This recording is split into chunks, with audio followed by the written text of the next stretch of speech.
बिस्मिल्लाहिर्रहमानिर्रहीम। नूर मार्फत बंद नंबर 8। चहों क्यारी का एको माली, बहु रंगे इत चितर ख्याली। कहूँ माली का भैख बनावे, जगत बाग बहु भांत लगावे। कहूँ राजा कहूँ दास कहावे, अपने काज को आपे धावे। कहूँ अगम कहूँ निगम पछाणे, कहूँ तो जान बूझ नहीं जाने। कहूँ ओ होत कहूँ घर बारी, ये गत अचरज सुनो भिकारी। ये गत अचरज कठन है, लिखन हार गए हार। रूप रेख बिन भैख धर, ताकि क्या विचार। तर्जमा।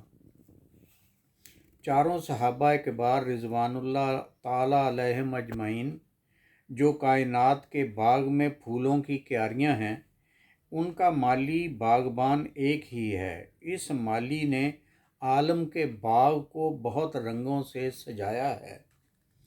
इस बागे आलम की तख्लीक और इसकी देखभाल माली की इंतहाई आला हिकमत गरी है।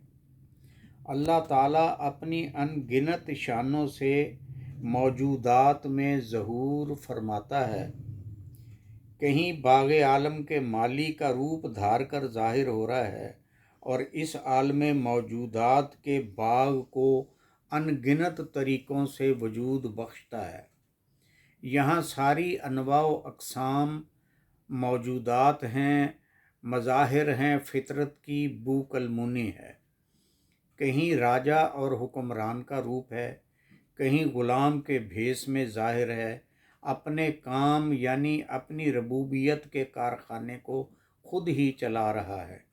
कहीं ज़ाते वाजिबुल वजूद पोशीदा है और कहीं आसारो मौजूदात के ज़वाहिर में जलवा अफरोज़ है। कहीं जानबूझ कर अनजान बना हुआ है, कहीं खाना बदोशों की शक्ल में ज़हूर है और कहीं घर बार वालों में नज़र आता है। मौजूदात आलम में अस्माओ सिफ़ात इलाहिया की तजल्लियात की जलवा गरी का राज, उसकी ये शान बहुत अजीब है गौर करने वाले दरवेशों के लिए। ज़ात सिफ़ात हक़ के ज़हूर की शानों का अहवाल समझना बहुत मुश्किल है। इस मौजू पर लिखने वाले लिख लिख कर हार गए मगर हक़ अदा न हुआ। जिस ज़ाते वाजिबुल वजूद का कोई रूप और निशान न हो, हत्ता के इत्तलाक़ से मुबर्रा हो, उसके मुतल्लिक़ क्या सोच विचार की जा सकती है। अगर लखनहार पढ़ा जाए तो मतलब ये होगा कि मार्फत ज़ात हासिल करने के लिए कोशिश करने वाले अपनी सी करके थक हार गए मगर इसमें कामयाब न हुए।